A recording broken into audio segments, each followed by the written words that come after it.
माझ्या कार्यक्रमाला तुम्ही यावंच लागते. कुठलंही काम असलं तरी सोडून यावंच लागते. 61 वर्षे झालं. मी आज काल 30 तारखेला शिवाजीवर झाले. आज सगळे हे माझा इथे घरासमोर कार्यक्रम ठेवलाय. तुम्ही यावंच लागते. सगळ्यांनी यावं. काम असलं तर सोडून या. पण प्रत्येकाला विनंती करतो की तुम्हाला तुमच्या जवळचे मित्र कोणी ओळखीचे असतील त्यांना तुम्ही संपर्क साधा. तेवढं थोडंसं माझा संपर्क साधणं होत नाही. आम्ही प्रयत्न कराल आम्ही. तुम्ही सगळ्यांनी यायचं एवढीच माझी तुम्हाला कळकळची विनंती आहे. धन्यवाद. थँक्यू. सर्व मित्रांना विनंती आहे की नागेश मामाचा कार्यक्रम आपल्याला चांगला घ्यायचा आहे. आपलं वसतिगृह पाडलेलं आहे. आता ती वसतिगृह नाहीये आणि आपल्या सर्वांना संपर्क करण्यासाठी एकमेव धागा म्हणजे मामा आहे. मामा रिटायर झाले. आता मामाचा चांगला कार्यक्रम घेणं हे आपलं काम आहे. कॉलेजनं घेतला नाही घेतला मला माहित नाही, परंतु नागेश मामाचा कार्यक्रम आपल्याला चांगल्या पद्धतीचा घ्यायचा आहे. याच्यासाठी आपल्याला सगळ्यांना नियोजन करायचं आहे. नियोजनासाठी मी इथं आहे, त्याची काही अडचण नाही. तुमच्या काही सूचना असतील तर मला ते पण सांगा. आणि आपल्या नागेश मामाच्या घरासमोरच इथं पेंडॉल टाकायचं आहे. जेवणाची व्यवस्था इथं करायची आहे. आणि सगळ्यात महत्वाची सूचना अशी आहे की ज्यांना अगोदरच्या दिवशी यायचंय ते अगोदरच्या दिवशी सुद्धा येऊ शकतात. आपल्याकडे राहण्याची व्यवस्था आहे. त्याच्यासाठी कृपया आपल्या ग्रुपवरच सांगा की कुणाकुणाला यायचं म्हणजे आम्हाला इथं नियोजन करता येईल. तर एकंदरीत सर्व नियोजनाची प्रक्रिया सुरू आहे. तुमच्या काही सूचना असतील ते पण सांगा. कारण प्रत्येकाशी वैयक्तिकरित्या संपर्क करणं आम्हाला होणार नाही.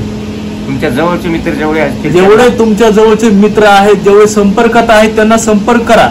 आणि तुम्ही एकत्रित ग्रुपने येण्याचा प्रयत्न करा. एकमेकांशी संपर्क करा आणि येण्याबद्दलचं संपूर्ण नियोजन करा. सुट्ट्या लागलेल्या आहेत, सगळ्यांना दुसरीकडे जायचं असेल तरी सुद्धा ते कॅन्सल करा. परंतु मामाचा कार्यक्रम घेणं आपल्याला अत्यंत आवश्यक आहे असं मला वाटतंय. धन्यवाद. चला चला मित्रांनो, पाकगृह आलेलं आहे आपलं. आणि ही जेवणाची खिडकी. मामा बघा बरं कुठे मामा तुम्ही. ठीक आहे. द्या बरं डबा. तुम्हाला इथून डबा मिळत होता 2 भाकरी आणि वरण पातळ. हे पाडू दिलं नाही. बाकी सगळं गेलेलं आहे. मित्रांनो, ही आपली मेस, ही आपलं पाकगृह. नागेश मामा आपलं त्या खिडकीमधून आपल्याला डब्बा द्यायचे. मुद्दा म्हणून नागेश मामाला इकडे घेऊन आलेलो आहे मी. मामा बोला. काय नाही, तुम्ही सगळ्यांनी यावं. ही इथली आपली खिडकी हो काही. तुम्हाला डब्बा द्यायची. 2 डाळीचे दाणे आणि पातळ वरण आणि 2 हाबरेटच्या भाकरी. तेवढंच आपल्याला वाटत. मग ते आनंद आहे. त्याच्यामुळे तुम्ही मोठे झालात, नोकरीवर लागलात. कोणी कलेक्टर झाले, कोणी तहसीलदार झाले, PSI झालेत, प्राध्यापक झालेत, तलाठी झालेत, DED मास्टर झालेत. या सगळेजण या. एवढंच. 15 ऑगस्ट 26 जानेवारीला या ठिकाणी आपलं जेवण व्हायचं. इथं छोटे छोटे टेबल बघा. गोड जेवण. गोड जेवण आपलं या ठिकाणी दाता.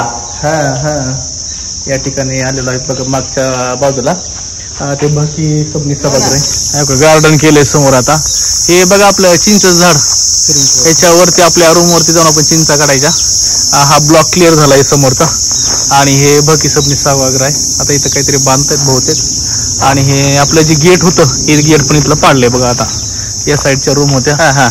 कोणतं ग्राउंड होतं? व्हॉलीबॉलचं ग्राउंड होतं. चला क्रिकेट खेळायचे. पैसे असे गल्लीत टाकून युपीनं शाव्यानं ह्याला पाणी घातलं होतं. एवढं झाड. हे बघा केवढं मोठं पिंपळ झालेलं आहे. इकडं हे वडा झाड शाव्यानं हे नाही करायचं. बदामाचे झाड. हो बदामा झाड एक राहिले मामा. बदामा झाड राहिले साईडला. MA चा ब्लॉक होता आणि एवढंच बदामा झाड राहिले. आता हे स्नान आपलं मोहिंजोदडो मधलं हे आपलं सभागृह आहे बघा. सगळेजण बघा. आणि कोण कोणत्या दगडावर आंघोळ करत होते ते पण बघा. हे काही हे आपला हाऊस ब्लॉक का मध्ये सोन्याच्या करायचं. सोन्या बकेटा काढायचा आणि सगळ्यांच्या आगर टाकायचा. दक्षिण करीत होता. उचलून मला टाकायचा मध्ये. उचलून पलीकडचं तळ आहे. आणि या बाजूला समोर हे नवीन बांधलेली महात्मा फुले वसतिगृहाची वास्तू. लक्षात घ्या किती सुंदर बांधली बघा. आपल्या काळामध्ये नव्हती परंतु आता झाली. कुठं? इकडे नाही मामा. इथं होती इथं समोर. 44 तुमची तिकडे. इकडे हे चिंच झाड. आणि इकडे हे होतं आपला BA चा ब्लॉक आहे ना. हे मागची महात्मा फुले वसतिगृहाची वास्तू आहे मेन. आणि या ठिकाणी बघा की ही चिंचेचं झाड आहे. हे चिंचेच्या झाडाखाली चूल मांडायची. आणि हो का ही मित्रांनो माझी रूम होती कला संगम इथं. कला संगम दशरथ कांबळे ढुलकी पट्टू टिंग टिंग टिंग. अरे हे हो का मित्रांनो हे चिंचेचं झाड पडले आता सध्या. बघा काय आता काय करणार. लाईव्ह नाही शूटिंग. SRT कॉलेजची बॅक साईड आहे. या ठिकाणीच क्रिकेट व्हॉलीबॉलची विशेषतः मॅचेस चालायचे. धम्या, लक्ष्मण जोगदन सर, पाटणकर, डॉक्टर नेहरकर, दुसरा कोण साठे. हा साठे हा आणखी भास्कर साठे. आणखी आणि कोण खेळायचं. भास्कर साठे ते रंगा रारकर, उत्तम शिंदे, लक्ष्मण सगळे, अण्णा नरसिंगे सगळे खेळायचे. असं एक माहोल तयार व्हायचा आपल्या इथं. ते मागच्या बाजूला पाडली वाजता तर भरकी सबनी सभागृह जे आहे तेवढं तिथं राहिलेलं आहे या साईडला. आणि या साईडला हे बघा आपले ते नवीन नंतर बांधलेलं जेवण्यासाठी. आणि मागे ही आपली स्वयंपाकघर त्या साईडला आहे. आणि या बाजूला 1 रुपयाची इमारत आहे. हा नमस्कार सगळ्यांना. मी लहू कांबळे. गुजरातमध्ये सर्व्हिसला आहे मी, केंद्रीय विद्यालयामध्ये टीचर. खास मामाच्या साठी आलो मी इथं एवढे लांबून. 19 तारखेला रविवारी आहे कार्यक्रम. तरी माझी सगळ्यांना विनंती आहे की सगळ्यांनी या कार्यक्रमाला यावं. मी एवढे लांबून येऊ शकतोय तर तुम्ही महाराष्ट्राला येऊ शकता सगळेजण. सगळा रिव्ह्यू आम्ही इथून घेतलेला आहे आता सध्या. आम्ही जात आहोत. म्हणजे हे करण्याचं कारण काय की तुम्हाला वसतिगृहामधल्या जुन्या आठवणी ताज्या व्हाव्यात आणि तुम्ही एकत्रित मामाच्या कार्यक्रमाला यावं याच्यासाठी आमचा सगळा आकार.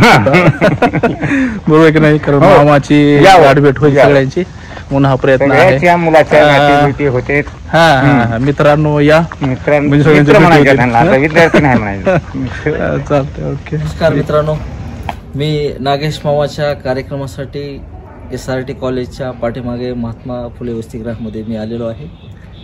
याच खिडकीने मला 2 भाकरी आणि तांब्यावर वरण, पालकाची पातळ भाजी या खिडकीने मला दिली आहे. तरी सर्व विद्यार्थ्यांना माझी कळकळीची विनंती की उद्या रविवारी ठीक 10 वाजता आपण सबमिस वसतिगृहामध्ये यावं ही विनंती.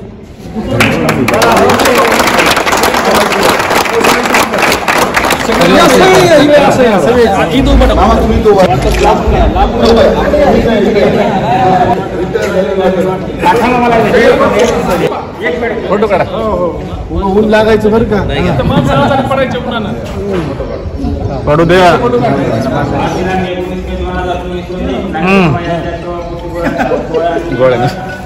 ठीकच बोलतो.